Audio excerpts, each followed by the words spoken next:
Hello friends, welcome to our channel quality education gallery. आज हम पढ़ेंगे linear equation in two variable practice set 1.1। Practice set 1.1 solve करने से पहले आप लोगों की बुक में पेज नंबर 1 पे लेट्स रिकॉल के नीचे linear equation in two variable की डेफिनेशन दी है। तो वो डेफिनेशन क्या है हम समझते हैं। तो डेफिनेशन ये है दोस्तों, an equation which contains two variable and the degree of each term containing variable is 1 is called linear equation in two variable। Means दोस्तों, जिस इक्वेशन में टू वेरिएबल यूज होते हैं एंड उसके हर एक टर्म की डिग्री 1 होती है, ऐसे ही इक्वेशन को हम linear equation in two variable कहते हैं। तो दोस्तों, एग्जाम्पल के थ्रू हम समझते हैं। मीन्स सपोज मैं एक एग्जाम्पल कंसिडर करता हूँ, 10x minus 5y plus 2 equal to 0। तो दोस्तों, ये मैंने एक इक्वेशन कंसीडर किया है।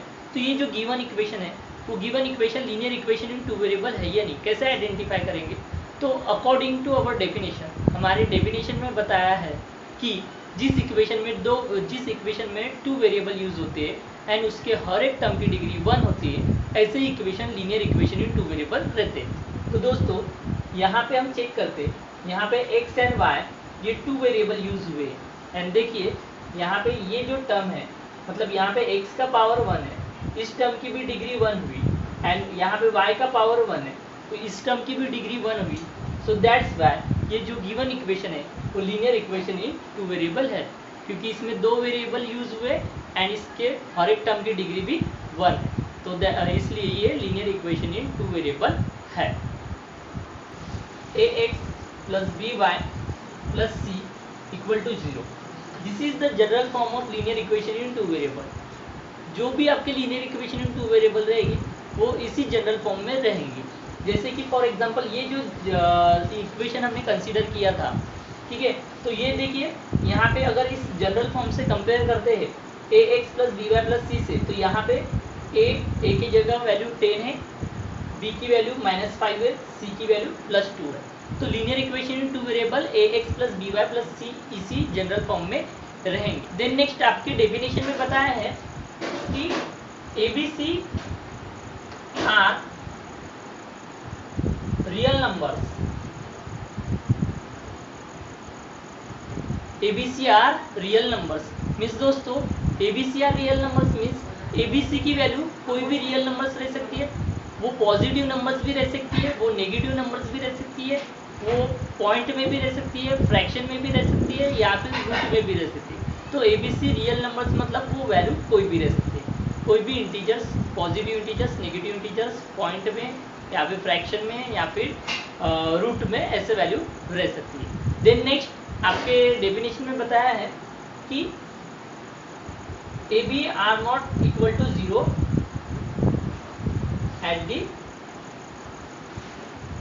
at the same time। b are not equal to 0 at the same time means आपका जो भी linear equation in two variable रहेगा उसमें a b की वैल्यू कभी भी 0 नहीं रहेगी। अगर a या फिर b की वैल्यू 0 रहती है तो linear equation in two variable नहीं रहेगा दोस्तों, क्योंकि अगर a या फिर b की वैल्यू 0 होती है तो वो linear equation in one variable बन जाएगा, linear equation in two variable नहीं रहेगा। फॉर एग्जाम्पल सपोज इसी इक्वेशन को हम इस जनरल फॉर्म से कंपेयर करते हैं ax plus by plus c equal to 0। तो यहाँ पे a की वैल्यू 10 है, b की वैल्यू -5 है, c की वैल्यू 2 है। बट इसी इक्वेशन में अगर मैं a की वैल्यू 0 पुट करता हूँ तो देखते हैं ये equations linear equation in two variable रहता है या नहीं रहता। तो यहाँ पे देखिए 0 into X minus 5y plus 2 equal to 0। तो दोस्तों देखिए यहाँ पे सपोज मैंने a की वैल्यू 0 पुट की, तो ये जो टर्म दिख रही है आपको स्टूडेंट्स, ये जो टर्म है, तो यहाँ पे ये a की वैल्यू 0 होने से ये जो टर्म है वो भी 0 हो जाएगी, क्योंकि 0 इंटू एनी नंबर या फिर एनी वैल्यू, एनी वेरिएबल, कोई भी वैल्यू के साथ आप कोई भी वैल्यू अगर 0 के साथ मल्टीप्लाई होती है तो आंसर हमेशा 0 ही आता है। तो दोस्तों ये जो टर्म है ये यहाँ पे बन गई 0। तो रिमेनिंग क्या बचा यहाँ पे -5y प्लस 2 इक्वल टू 0। तो यहाँ पे अभी वन वेरिएबल ही बचा, तो इसलिए ये linear equation in two variable नहीं हुआ। तो दोस्तों इसी तरह से b की भी वैल्यू अगर कोई भी linear equation in two variable में 0 रहती है तो वो linear equation in two variable नहीं रहेगा। तो ये डेफिनेशन का कॉन्सेप्ट आपको समझने के लिए आप लोगों के बुक में पेज नंबर 1 पे एक एक्टिविटी टेबल दिया है। अगर आप वो एक्टिविटी टेबल सॉल्व करते हो तो उस एक्टिविटी टेबल के जरिए उस एक्टिविटी टेबल से आप लोगों की ये जो कॉन्सेप्ट है ये पूरी क्लियर हो जाएगी। तो दोस्तों आपके पेज नंबर 1 पे एक्टिविटी टेबल दिया है। तो एक्टिविटी टेबल में सिंपली 1 कॉलम में इक्वेशंस दिए एंड सेकेंड कॉलम में पूछा है कि is the equation a linear equation in two variable. Means जो दिए गए इक्वेशंस है वो linear equation in two variable है या नहीं। तो अगर वो linear equation in two variable है तो सिंपली उनके सामने हमें एस लिखना है, अगर नहीं है तो उनके सामने हमें नो लिखना है। यही एक्टिविटी है। तो दोस्तों आप लोगों को आपकी बुक में से सभी एक्टिविटी सॉल्व करना है, क्योंकि एक्टिविटी बेस पे भी बोर्ड के एग्जाम में क्वेश्चंस होते हैं। सो इसलिए एक भी एक्टिविटी आप लोगों को स्किप नहीं करना है, ये फ्री के मार्क्स से। ये एक्टिविटी अगर आप सॉल्व करते हो तो linear equation in two variables क्या होता है इसका कॉन्सेप्ट आप लोगों को क्लियरली समझ जाएगा। तो दोस्तों आप लोगों को इसका आंसर दिया है यस कि ये जो गिवन इक्वेशन है वो linear equation in two variable है। तो दोस्तों हमारे डेफिनेशन में बोला है कि जिस इक्वेशन में टू वेरिएबल यूज होते हैं और उसके हर एक टर्म की डिग्री 1 होती है, ऐसे ही equation linear equation two variable रहेंगे।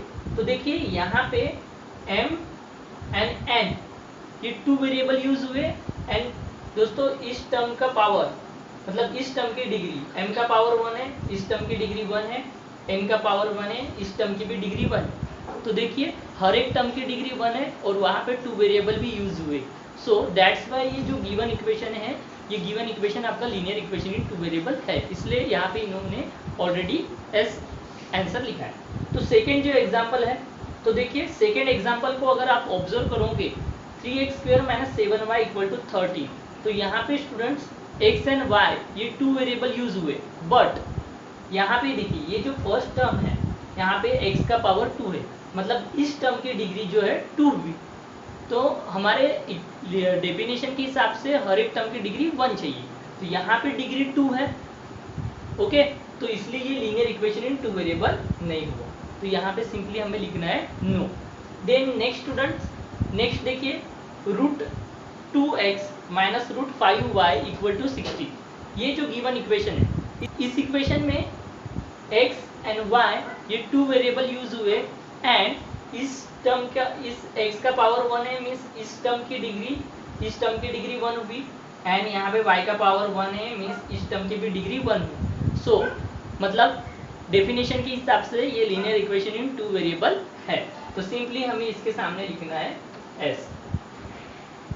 देन नेक्स्ट आपको बोला है 0 × x + 6y - 3 = 0। तो स्टूडेंट्स अगर मैं इसको ये जो गिवन इक्वेशन है इसको अगर मैं जनरल फॉर्म के साथ अगर कंपेयर करता हूँ ax + by + c = 0, तो हियर a की वैल्यू जो है आप लोगों को 0 मिलेगी एंड b की वैल्यू 6, c की वैल्यू -3। तो हमारे डेफिनेशन में कंडीशन दी है दोस्तों कि अगर a या फिर b की वैल्यू 0 रहती है तो वो linear equation in two variable नहीं रहेगा। तो मीन्स यहाँ पे a की वैल्यू 0 है, मतलब ये linear equation in two variable नहीं है। क्यों नहीं है? क्योंकि देखिए स्टूडेंट्स a की वैल्यू अगर 0 है, इस टर्म की वैल्यू 0 है, तो 0 × x तो ये टर्म तो हो जाएगी 0, तो रिमेनिंग क्या बचेगा भी 6y - 3 = 0। तो 6y - 3 = 0, इसमें ओनली 1 ही वेरिएबल बचेगा, तो ये linear equation in two variable हुआ क्या? नहीं। सो इसलिए सिंपली तो इसलिए हमें इसके सामने नो लिखना है। देन नेक्स्ट स्टूडेंट्स यहाँ पे ये जो आपको दिया है नेक्स्ट एग्जांपल 0.3x + 0 × y - 36 = 0। तो स्टूडेंट्स यहाँ पे देखिए कि यहाँ पे x एंड y ये दो वेरिएबल तो यूज हुए, बट इसको भी अगर हम कंपेयर करते हैं हमारा जो जनरल फॉर्म है ax + by + c = 0, इस जनरल फॉर्म के साथ अगर हम कंपेयर करते हैं इस इक्वेशन को, तो आप लोगों को यहाँ पे a की वैल्यू जो है, a की वैल्यू 0.3 मिलेगी, b की वैल्यू 0 मिलेगी एंड c की वैल्यू -36 मिलेगी। तो b की वैल्यू 0 मिल रही है, मतलब डेफिनेशन के हिसाब से a या फिर b की वैल्यू 0 रहती है तो वो linear equation in two variable नहीं रहेगा। तो इसलिए ये linear equation in two variable नहीं है, क्योंकि दोस्तों यहाँ पे 0 × y मतलब ये जो टर्म है आपकी वो बन जाएगी, this term becomes 0। Okay, so means यहाँ पे ये टर्म 0 हो जाएगी, तो यहाँ पे रिमेनिंग क्या बचेगा, 0.3x - 36 = 0। मतलब इस इक्वेशन में ओनली वन वेरिएबल बचेगा। सो ये linear equation in two variable नहीं है। सो इसलिए यहाँ पे सिंपली इसके सामने लिखना है नो। देन नेक्स्ट ये बहुत ही इंटरेस्टिंग एग्जांपल है स्टूडेंट्स, 4/x + 5/y = 4। तो ये जो गिवन इक्वेशन है, ये equation linear equation in two variable नहीं है, तो सिंपली इसके सामने हमें लिखना है नो। बट स्टूडेंट्स ये linear equation in two variable क्यों नहीं है? अगर सपोज आप इसको जनरल फॉर्म के साथ कंपेयर करते हो, ax + by + c = 0, तो यहाँ पे देखिए जो वेरिएबल है, हमारे जो वेरिएबल है जनरल फॉर्म में, जो वेरिएबल है वो मल्टीप्लिकेशन फॉर्म में दी है, और इस एग्जांपल में वेरिएबल आपको डिनोमिनेटर में दिख रहे हैं, मतलब डिवीजन फॉर्म में दिख रहे हैं। तो सिंपली ये वैसे भी हमारे जनरल फॉर्म के हिसाब से नहीं हुआ, तो ये linear equation in two variable नहीं है। अगर आप इसको इस फॉर्म में कन्वर्ट भी करते हो, तो यहाँ पे जो है 4x⁻⁻1 + 5y⁻⁻1 = 4, इस टाइप से आ जाएगा स्टूडेंट्स। तो इसकी डिग्री भी है 1 नहीं रहेगी, मतलब अगर डिग्री 1 नहीं है तो linear equation in two variable नहीं होता, तो इसलिए ये नो। बट स्टूडेंट्स इस टाइप की इक्वेशन को हम linear equation in two variable इस टाइप की इक्वेशन को linear equation in two variable में हम कन्वर्ट कर सकते हैं, क्योंकि और आपको आगे कन्वर्ट करके इसको सॉल्व भी करना है। तो देखिए कैसे कन्वर्ट कर सकते हैं। सपोज मैं पुट करता हूँ, put 1/x = a, then and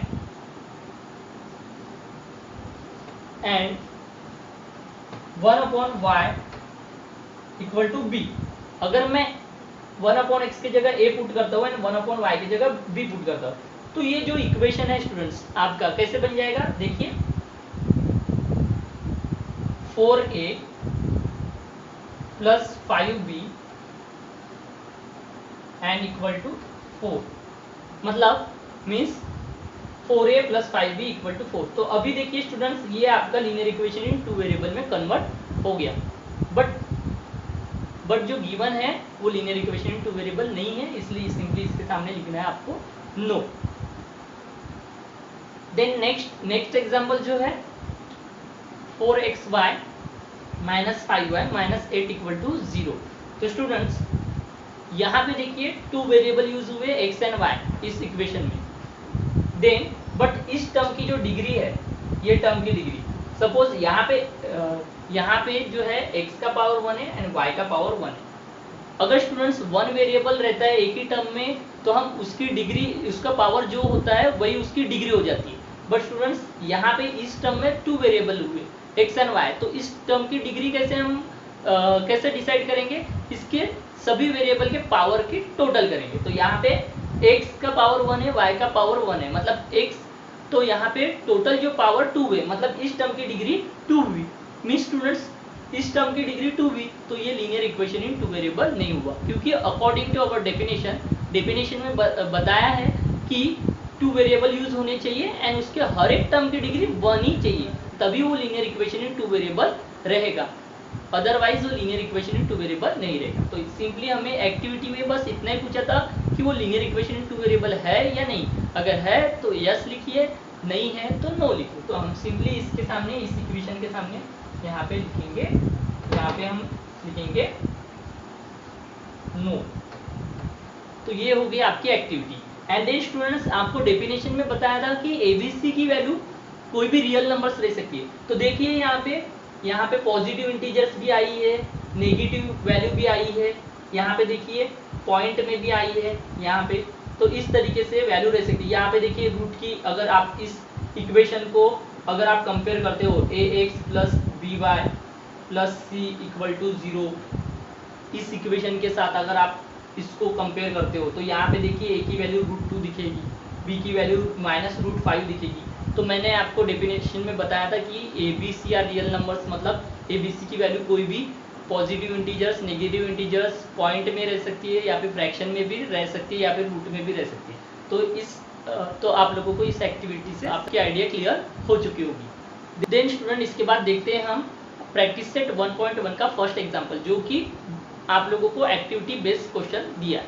तो जैसे कि मैंने आप लोगों को पहले भी बताया था कि एक्टिविटी बेस्ड क्वेश्चंस आप लोगों को अच्छे से करके रखना है।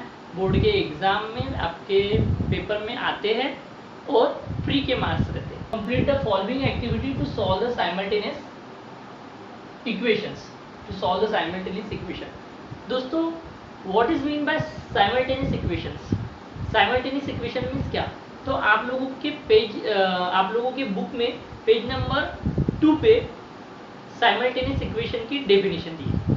तो when we think about two linear equation in two variable at the same time, they are called simultaneous equations. Means जब भी हम दो linear equation in two variable को एक साथ सॉल्व करने के बारे में सोचते तो उन इक्वेशंस को ही साइमल्टेनियस इक्वेशंस कहा जाता है। तो दोस्तों देखिए यहाँ पे इक्वेशन 1 एंड इक्वेशन 2, इन दोनों को हमें सॉल्व करना है एक साथ। यहाँ पे x and y 2 variable use हुए एंड इनकी डिग्री भी 1 है, मतलब हर एक टर्म की डिग्री भी 1 है। तो ये भी लीनियर इक्वेशन 2 वेरिएबल है एंड सेकंड भी लीनियर इक्वेशन इन 2 वेरिएबल है। तो दोनों को हम एक साथ सॉल्व करने के बारे में सोच रहे हैं, तो इसलिए ये साइमल्टेनियस इक्वेशन हुए। तो दोस्तों इस एक्टिविटी को कैसे सॉल्व करना है, यहाँ पे देख लीजिए स्टूडेंट्स। यहाँ पे आपके ओल्ड बुक में किसी के बुक में यहाँ पे प्लस साइन होगा, तो यहाँ पे उसको करेक्शन करना है, माइनस साइन देना है। न्यू बुक में तो करेक्शन हो चुका है। देखिए तो स्टूडेंट्स 9th स्टैंडर्ड में हमने पढ़ा था, जब भी हम साइमल्टेनियस इक्वेशन सॉल्व करते तो हम 2 मेथड से उसको सॉल्व करते थे।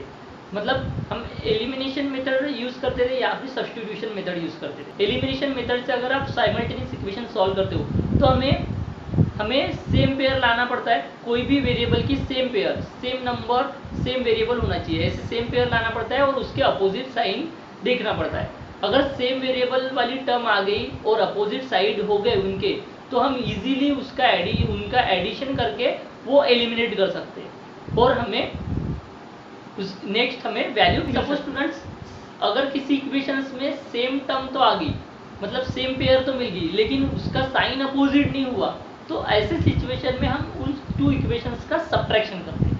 तो देखिए यहाँ पे जो है लीनियर, यहाँ पे इक्वेशन 1 एंड इक्वेशन 2, ये जो साइमल्टेनियस इक्वेशन है ये भी एलिमिनेशन मेथड से ही यहाँ पे सॉल्व करके दिए।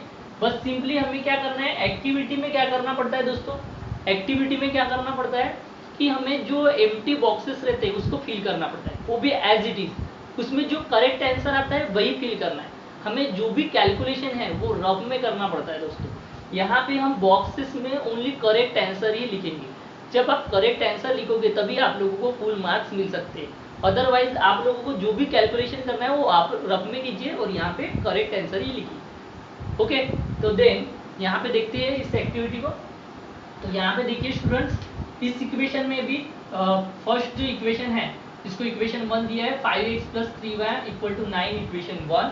देन 2x - 3y = 12, ये इक्वेशन 2। तो स्टूडेंट्स यहाँ पे देखिए, अगर आप ऑब्जर्व करते हो इक्वेशन 1 इक्वेशन 2 को, तो यहाँ पे सेम पेयर दिख रही है 3y और यहाँ पे भी 3y, मतलब सेम पेयर आ गई। देन सेम पेयर, इसके साइन भी देखिए अपोजिट है, प्लस और माइनस। अगर ऐसे 2 इक्वेशंस में सेम पेयर मिल जाती है और उसके साइन भी अपोजिट रहते हैं, तो हम सिंपली उनका एडिशन करके उसको एक टर्म को एलिमिनेट कर देते हैं। तो देखिए स्टूडेंट्स, तो इन्होंने भी यहाँ पे लिखा है लेट्स ऐड इक्वेशन 1 एंड 2। तो देखिए यहाँ पे 5x + 3y = 9 and 2x - 3y = 12, इनका एडिशन किया है। तो यहाँ पे स्टूडेंट्स 5x + 2x कितना हुआ 7x, x यहाँ पे लिखा है, हमें बॉक्स में ओनली आंसर लिखना है 7x = ये टर्म जो है दोस्तों प्लस माइनस ये कैंसिल हो गई, मतलब ये 0 बन गई। देन 12 + 9 मतलब 9 + 12 कितना हुआ स्टूडेंट्स, 12 + 9 + 12 21। देन यहाँ पे अभी हमें स्टूडेंट्स x की वैल्यू फाइंड आउट करना है, तो x की वैल्यू फाइंड आउट करना है तो ये 2 बॉक्सेस है, यहाँ पे क्या आएगा? तो देखिए जब भी हम कोई इक्वेशन सॉल्व करते हैं लीनियर, कोई भी हम इक्वेशन इन वन वेरिएबल में सॉल्व करते हैं तो उस वेरिएबल की वैल्यू निकालते हैं। अब ये भी इक्वेशन इस टाइप का हुआ, यहाँ पे 7x = 21। तो स्टूडेंट्स हमें x की वैल्यू चाहिए, तो यहाँ पे 7 हमें नहीं चाहिए क्योंकि हमें x की वैल्यू निकालना है, फाइंड आउट करना है। तो 7 को हमें इस साइड में शिफ्ट करना पड़ेगा।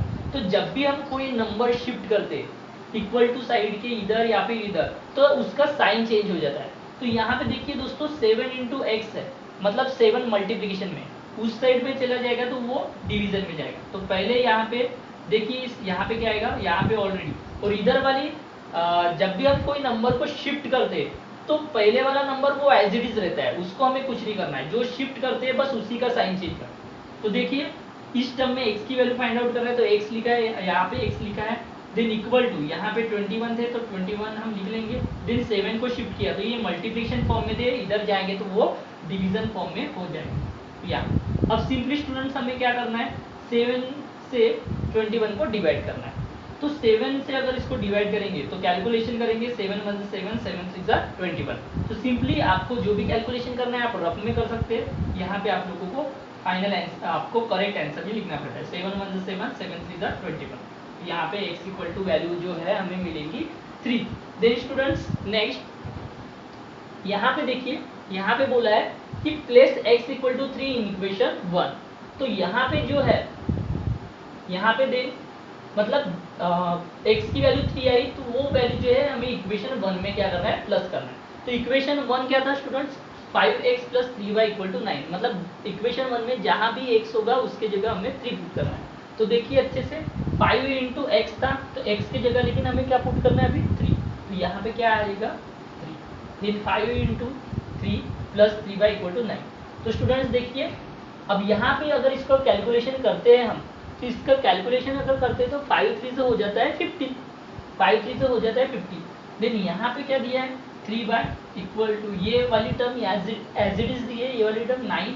देन यहाँ पे जो है स्टूडेंट्स क्या आएगा, ये जो नंबर है 15 जो हमने कैलकुलेशन किया था इसको इक्वल टू साइन के इधर शिफ्ट किया है तो 15, तो ये +15 था, तो जब इधर शिफ्ट हो जाएगा तो वो माइनस हो जाएगा। तो माइनस साइन ऑलरेडी इन्होंने बॉक्स के बाहर दिया है, तो बॉक्स में हमें लिखना है ओनली 15। देन स्टूडेंट्स देन अगर आप इसका कैलकुलेशन करोगे,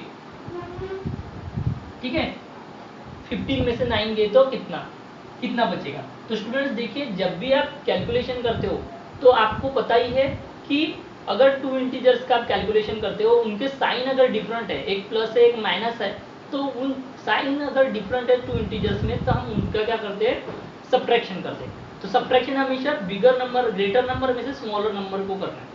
तो 15 में से 9 गए स्टूडेंट्स, कितने बचते रिमेनिंग 6, तो 6 यहाँ पे लिखे।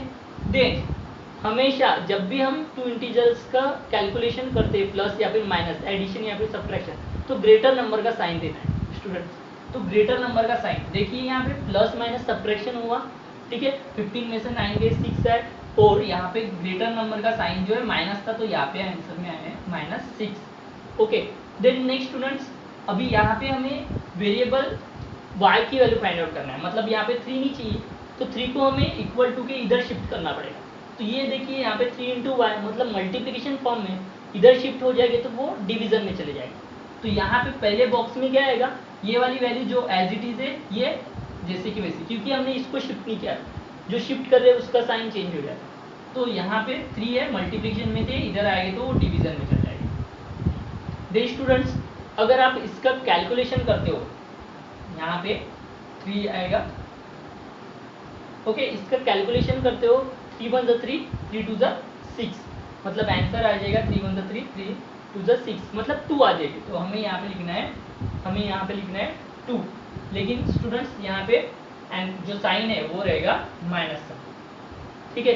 जब भी आप मल्टीप्लिकेशन यहाँ पे डिवीजन के मतलब 2 इंटीजर्स में मल्टीप्लिकेशन यहाँ पे डिवीजन करते हो, तो आप लोगों को पहले मल्टीप्लिकेशन यहाँ पे डिवीजन करना है, फिर उसके बाद जो साइन है मतलब सेम साइन रहे तो हमेशा प्लस का साइन देना है, एडिशन का साइन देना है, डिफरेंट साइन रहे तो हमेशा सब्ट्रैक्शन का साइन देना। जो सॉल्यूशन मिला है हमें एक्स और वाई की वैल्यू वो आपको सिंपली लिखना है। तो यही यहाँ पे जो है सॉल्यूशन में देखिए एक्स की वैल्यू आई थी 3 एंड वाई की वैल्यू आई -2। तो हमेशा एक्स की वैल्यू जो है पहले लिखना है, देन उसके बाद वाई की वैल्यू लिखना है। तो इस तरह से थी आप लोगों की एक्टिविटी। अगर आप लिखना चाहते हो तो स्क्रीनशॉट ले लीजिए। ओके दोस्तों, अगर आपको वीडियो अच्छा लगा तो लाइक कीजिए, सब्सक्राइब कीजिए और शेयर कीजिए। तो स्टूडेंट्स, आप लोगों को अगर मैथ्स 2 के भी वीडियो चाहिए तो आप लोग हमारे प्लेलिस्ट में जाके चेक कर सकते हो। ओके।